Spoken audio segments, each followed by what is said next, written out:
د پیښو سره د مبارزې او آمادګۍ رئیس الحاج مولوي جمعه خان مستقیم وویل چې یا د مرستې د مرجع ولسوالۍ د فسا او بصیر بازار او سیپن په ساحو کې د 21 کورنیو او همداراز د نادعلي ولسوالۍ د ناقل آباد په سیمه کې د 15 سېلاب ځپلو کورنیو سره وسوې. نوموړي زیاته کړې چې د مهاجرت نړیوال سازمان یونیسف د خوړو نړیوال سازمان او د یو شمېر سیمه ییزو مسؤلو ځپل سوو کورنیو ته یوه دانه د کمپلانو کیټ،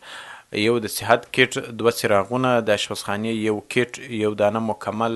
الباسه کیټ، 200 کیلو اوړه، 25 کیلو دال، 18.2 کیلو غوړي، 2 کیلو مالګه، 2.1 کیلو بسکوټ ورکړل شو. همداراز 15 کورنیو ته د بیړنیو